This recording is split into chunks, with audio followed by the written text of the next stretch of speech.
Merci Madame la Présidente, Madame la Ministre, mes chers collègues. Comme l'a rappelé récemment le rapport de la Fondation Abbé Pierre, notre système de redistribution a joué son rôle d'amortisseur sur la dernière décennie. Sans les transferts sociaux, le taux de pauvreté en France ne serait pas de 14%, mais de 24%. Notre système de protection sociale remplit donc globalement sa fonction. Pourtant, il demeure largement perfectible, en premier lieu parce qu'il manque de lisibilité.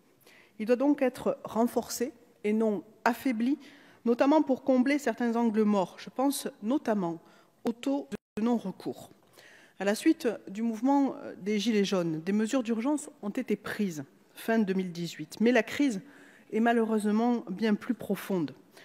Aussi, l'ordre du jour du groupe majoritaire sur l'accès aux droits sociaux a une résonance particulière, puisque nous avions l'occasion, la semaine dernière, de débattre d'une proposition de loi qui posait la question de l'accès aux droits sociaux via l'expérimentation d'un revenu de base porté par certains conseils départementaux. Les députés de la majorité ont fait le choix de la journée, arguant de la préparation en cours du revenu universel d'activité.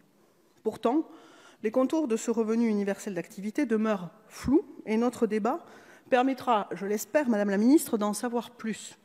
En effet, en septembre dernier, le Président de la République a présenté ce revenu universel d'activité comme une aide qui fusionne le plus grand nombre possible de prestations et dont l'État sera entièrement responsable. Ceci nous interroge, puisqu'aujourd'hui, le rôle des départements en matière d'action sociale est crucial. La question de leur place au sein du futur dispositif se pose donc légitimement et nous attendons des précisions sur ce point. Les départements sont aujourd'hui des acteurs incontournables dans la lutte contre l'exclusion et la pauvreté, de l'aide aux personnes âgées, à la protection de l'enfance ou encore par l'assistance aux personnes handicapées. Ce rôle majeur dans le champ social leur a été attribué lors de 2 grandes phases de décentralisation que la France a connues. À ce jour, les missions de solidarité accomplies par les départements pèsent fortement sur leurs finances, du fait notamment de l'augmentation du reste à charge. Autrement dit, l'État compense de moins en moins, et en particulier en ce qui concerne le RSA. Cette charge financière pour les départements réduit fortement leur marge de manœuvre et leur capacité à proposer des actions de développement et d'accompagnement social.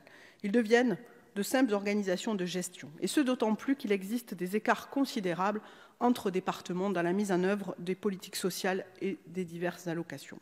Avec le dispositif en cours d'élaboration, le gouvernement entend-il procéder à la recentralisation du financement du RSA et donc remettre en question la répartition entre l'État et les collectivités locales en matière de droits sociaux?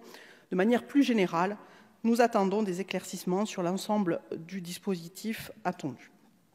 En effet, proposer une fusion du plus grand nombre de prestations sociales peut être intéressant et apparaître comme séduisant, mais encore faut-il préciser lesquelles.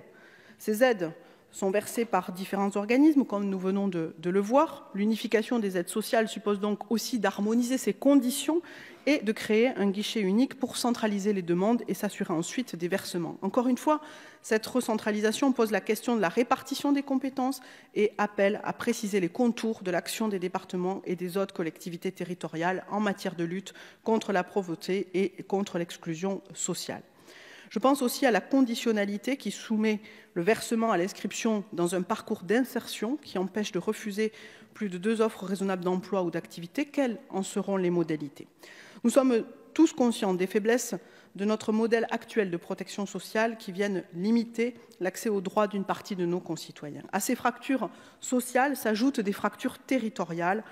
Elles se nourrissent notamment de la fermeture des services publics dans certains territoires ou des difficultés d'accès pour certains publics, du fait notamment de la dématérialisation des procédures.